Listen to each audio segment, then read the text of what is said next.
नमस्कार दोस्तों। आज मैं आपके साथ डिस्कस करूंगा इलेक्शंस ऑफ 2004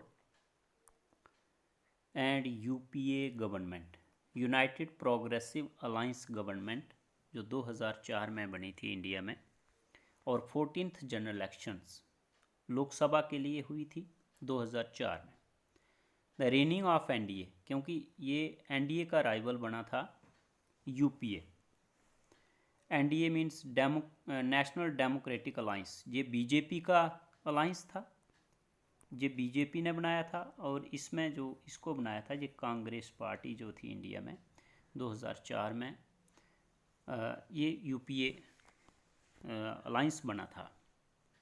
एक्चुअली ये इसलिए बन रहा था क्योंकि कोलिशन गवर्नमेंट इंडिया में बन रही थी, क्योंकि कोई भी पार्टी मेजॉरिटी में नहीं आ रही थी, और उसकी वजह से ये अलाइंसेस बनने लगे। क्योंकि बहुत सारी रीजनल लेवल की जो पार्टीज़ हैं डिफरेंट स्टेट्स में इन इंडिया में, वो जुड़ी नेशनल पार्टीज़ के साथ। जैसे कांग्रेस के कुछ पार्टीज़ जुड़ गई, कुछ एनडीए के साथ जुड़ गई, और ये दो अलाइंस बन गए इंडिया में।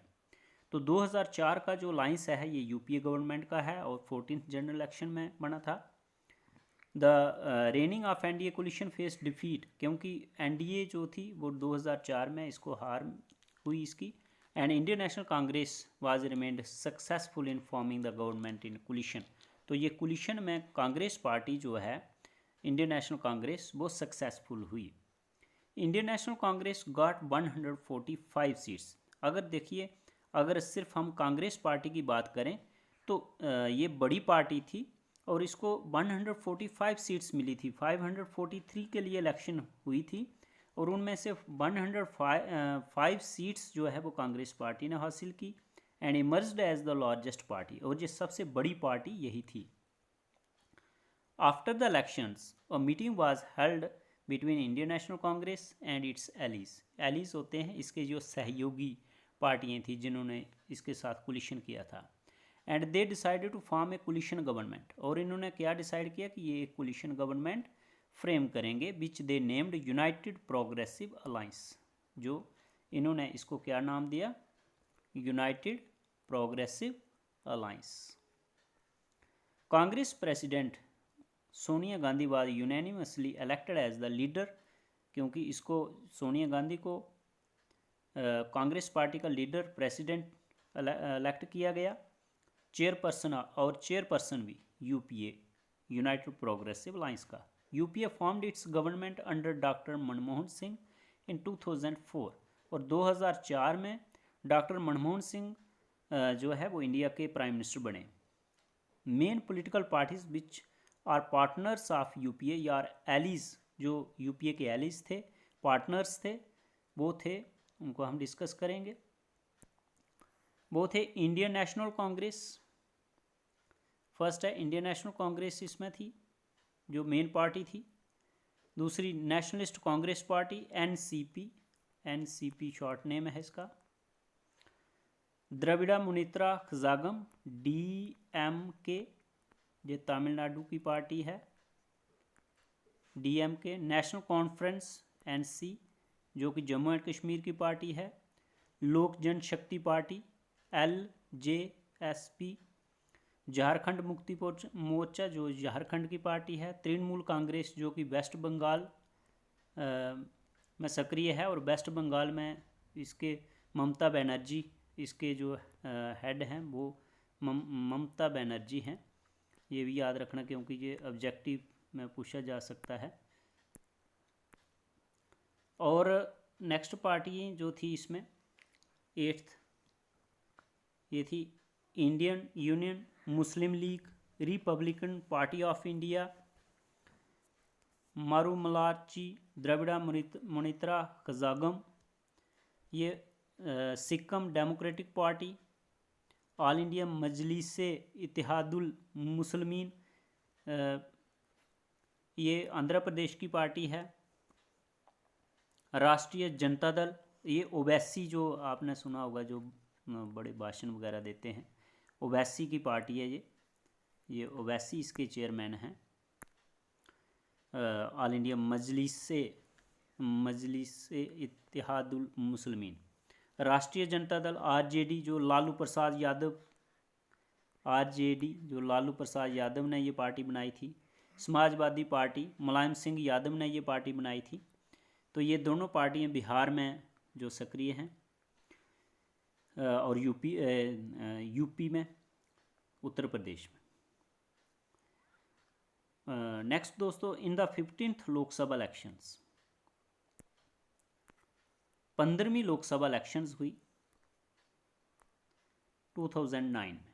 15th Lok Sabha elections, Congress tally of seats increased. अब 15th लोकसभा सीट्स में कांग्रेस की टैली जो थी वो बढ़ गई ड्रामेटिकली। फ्रॉम 145 सीट्स थी इसकी 2004 में 14th लोकसभा इलेक्शन में, और जब 15th लोकसभा इलेक्शन हुई तो Congress seats increased to 206 seats and it again emerged as the largest party, और इस बार भी ये पार्टी लार्जेस्ट बन गई। The total seats captured by UPA were 262। तो टोटल जो सीटें थी यूपीए की, यूनाइटेड प्रोग्रेसिव लाइंस की, वो थी 262 इन द 15th लोकसभा।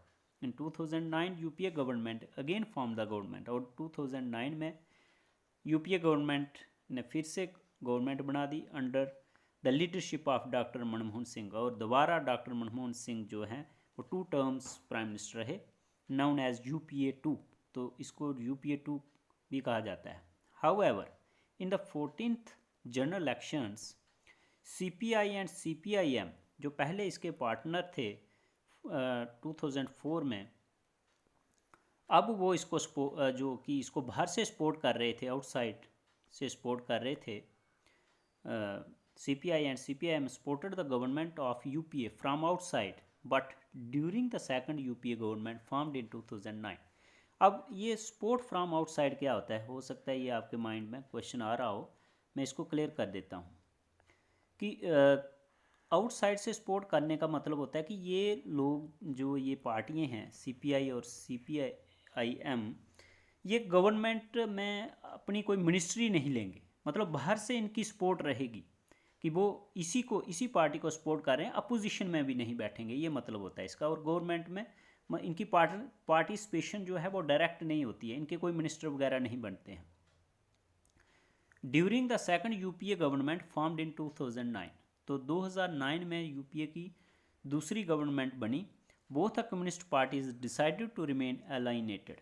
तो फिर इन पार्टियों ने, दोनों पार्टियों ने क्या डिसाइड किया कि ये पार्टियाँ CPIM और CPI दोनों पार्टियाँ जो हैं वो रिमेन अलाइनेटेड, मतलब वो बाहर ही रहेंगी, वो किसी को भी सपोर्ट नहीं करेंगे। In the 16th Lok Sabha elections held in 2014, 2014 में 16वीं लोकसभा इलेक्शंस हुई। The performance of Indian National Congress and UPA United Progressive lines as a whole remained discouraging and poor. इसमें 2014 में इसकी परफॉर्मेंस जो है इंडियन नेशनल कांग्रेस की, वो बहुत ही डिक्रीज़ हो गई, डिस्करेज हो गई। Indian National Congress squared only 44 seats, सिर्फ 44 सीटों पर ही सिमट गई in total, and UPA could square only 60 seats, और यूपीए के जो अलाइंसेस थे सबको मिलाकर 60 सीट्स इसको मिली। In the 17th general election, 17th Lok Sabha elections of 2019, Congress squared only 52 seats, और कांग्रेस को सिर्फ 52 सीट्स मिली, वाहिल यूपीए स्क्वेयर्ड 91 सीट्स, और यूपीए को 91 सीट्स थोड़ी बढ़ गई। And is sitting in opposition, और तब से 2014 से ये पार्टी जो है वो अपोजिशन में है। Miss Sonia Gandhi continues to be the chairperson of UPA, ये यूपीए की चेयरपर्सन रही, लेकिन अभी रिसेंटली जो है वो इसकी चेयरपर्सन भी नहीं है, प्रेसिडेंट नहीं है। तो Rahul Gandhi is the vice president of Indian National Congress. तो policies and programmes of UPA की क्या क्या प्रोग्राम्स और पॉलिसीज़ जो हैं वो रही हैं। तो इसकी जो प्रोग्राम्स और पॉलिसीज़ हैं उनको हम डिस्कस करेंगे।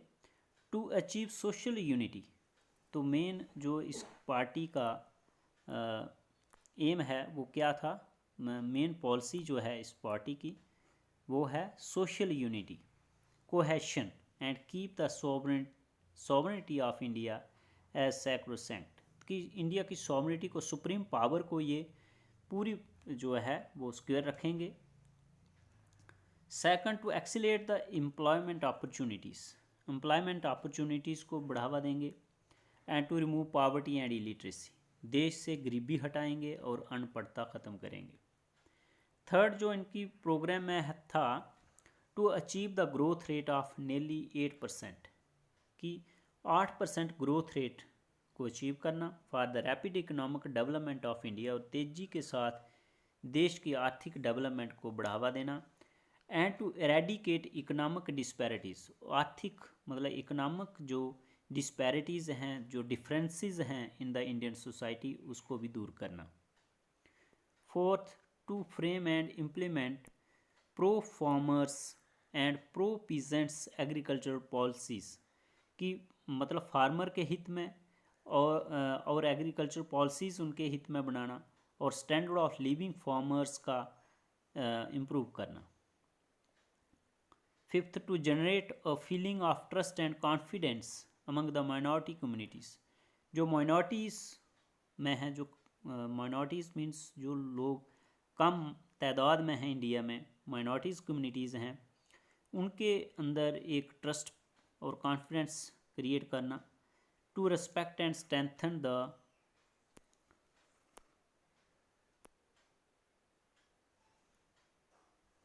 Respect and strengthen the tendencies and to reject communal forces, और कम्युनल फोर्सेस को रिजेक्ट करना। नेक्स्ट है 6, to improve the social economic educational and political status of the weaker sections of the society, including women, SCs, STs and OBCs, जो सामाजिक और economic educational political status है weaker sections of society, उसको improve करना, including women, SCs, scheduled caste, scheduled tribes and other backward classes. Seventh, to give people a transparent, responsible and accountable government, तो लोगों को एक ट्रांसपेरेंट, जिम्मेवार और एक जवाबदेह गवर्नमेंट देना, एंड गवर्नमेंटल इंस्टीट्यूशंस बनाना। To suppress anti national elements with an iron hand, तो सख्ती के साथ, आयरन हैंड मीन्स सख्ती के साथ जो एंटी नेशनल मूवमेंट्स होंगे उनको सप्रेस करना। To make India a global power and to improve its standings at the global political and economic institutions, तो इंडिया को एक ग्लोबल पावर बनाना और ग्लोबल पॉलिटिकल और इकोनॉमिक इंस्टीट्यूशंस को स्टैंड करना। तो नेक्स्ट था, to chart out a strong foreign policy and to forge close and friendly relations with all the countries, specially with the neighbouring countries, तो strong foreign policy create करना, friendly relations जो हैं वो सभी कंट्रियों के साथ रखना। तो ये था 2014 की जनरल इलेक्शंस और यूपीए गवर्नमेंट के बारे में। आई होप आपको अच्छी तरह से समझा गया होगा। अगर कोई आपका डाउट्स हैं तो आप कमेंट्स बॉक्स में मुझे राइट कर सकते हैं और अपने क्वेरीज जो हैं वो पूछ सकते हैं, मैं आपको अवश्य उसका आंसर दूंगा। Thank you.